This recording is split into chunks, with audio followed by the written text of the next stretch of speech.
Hi, my name is Hugh Fraser, and I'm a director with Ontario Barn Preservation. Our grandson is 7 years old.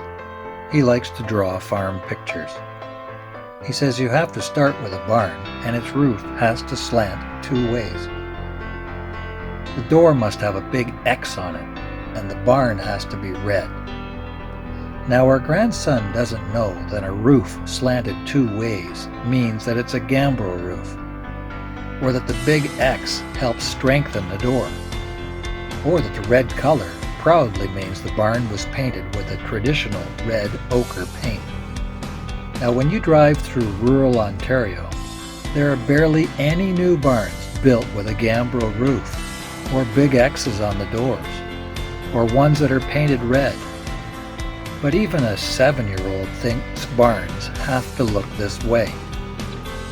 This image of a barn is so prevalent in our culture that children across Ontario, including those that live on farms, still draw barns that look like ones from Ontario's distant past, not like ones actually built on modern farms. Children remind us what a powerful statement our old barns make in rural Ontario. Now don't be fooled by the simplicity of old barns. When they were built, they were filled with innovation.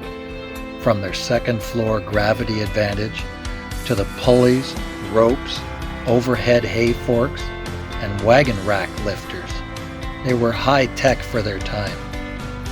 Modern farm technology has changed in leaps and bounds in the last 50 years and has evolved beyond their traditional barn style and outgrown the technology of the old barn. So, our old barns are becoming obsolete for larger farms, although there are still a good number of them still used by smaller operations. The old barn is so embedded in our culture. They tell stories of early settlers, of the ecology of the locality, and the type of farmers. They are landmarks, prominent silhouettes on the landscape. When one drives down a familiar route and a barn is gone, you feel something is missing. So much so that you may even feel that you've taken a wrong turn because something simply looks different.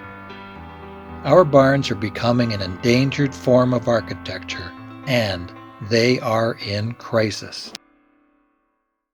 So I had heard of barn preservation organizations in the United States through my architecture research at school and for my business.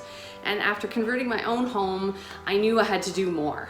Barns were continuing to be torn down and taken down in rural areas that I drove through. And I knew that despite having no extra time in my life that I had to do something now, and I couldn't wait till I had time. But I didn't know where to start. I didn't know where my other barn lovers were, nor did I have any idea how to start or run a not-for-profit.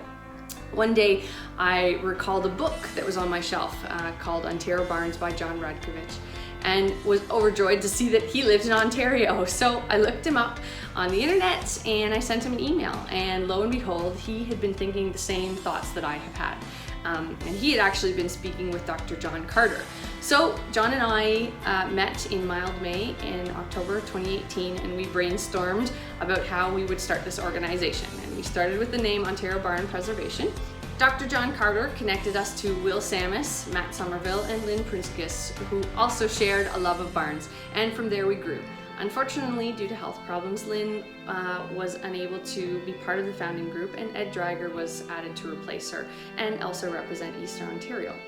The original directors meeting and elections were held at Dr. John Carter's house in East York. This occurred on February 1st, 2019. So we had 5 warm bodies. That was the minimum required for our board of directors, and we were on our way, and we've grown from there. Eventually, Ed Drager stepped down due to work commitments and was replaced with Jim Campbell, and several others, directors, Hugh Fraser and Joan Corbett, were eventually added to our board of directors. Hi, my name is John Rudkovich, and I'm president of Ontario Barn Preservation. I'm standing in here inside a barn that was built in about 1880. just a few years after Canadian Confederation. It's still in the original shape, and when you think about our heritage buildings in Canada, barns are the last original structures that were built in the 19th century that are still in the original shape. And just for that fact, it's a good reason to preserve this architecture. My interest in barns came from the fact that I built my house as a post and beam structure in 1984. And when I looked around my area, I thought, well, there are no post and beam houses around here. I really never saw one until, of course, they were all around me. And these are called barns. Every barn is built of a timber frame method that uses mortise and tenon and then wooden pins to put it all together. And it wasn't until I walked into one about a couple of years later after I built my house that I thought, wow, these are incredible structures. Way bigger than my house and still here after 100, 140 years. And that's where my interest really took off. I've been thinking about forming a barn organization for years. And in 2019, Krista, our current vice president, called me out of the blue. And we met, and in March of 2019, we formally organized and formed the Ontario Barn Preservation. I think it's really important because education of this structure is very important. As I've said, this is the last of the original buildings we have from the 19th century that haven't been touched. So Ontario Barn Preservation is going in lots of different directions. We have so many great ideas that we want to undertake in the near future and the long-term future. But our central point and our central goal is to be a connection, a clearinghouse for all barn-related information. Whether you're looking for a contractor or an engineer, or if the municipalities are looking for information on ideas to support their plan and policy, or for just the general public to come and learn about barns and our history. Some of the specific accomplishments that we've achieved to date and that we're really proud of is we're about 75% through preparing a barn census database for all of Ontario barns, where we'll collect, research all the barns in Ontario and collect a baseline of information about barns. And it's going to be a really great resource and tool for universities, students, historians to learn about how the different areas were settled and the styles of the different areas in Ontario. We've grown to about 50 members. We have 8 board members and 4 regional representatives currently in our organization, and hoping to grow those. We've set up a directory for consultants, contractors, engineers called our Barn Specialist, which is a list of resources for people to find the expertise they need to help preserve, convert, repair, and even potentially sell their barn. We have a blog and social media outreach to keep people informed and give the general public some information about barns on a regular basis. We do a AGM and our general meeting every year. We've now done 2 AGMs. We're 2 years old. We have available online a glossary, a bibliography, frequently asked questions for our members. So those are some of the few achievements that we've done to date. We have a few long-term visions for our organization.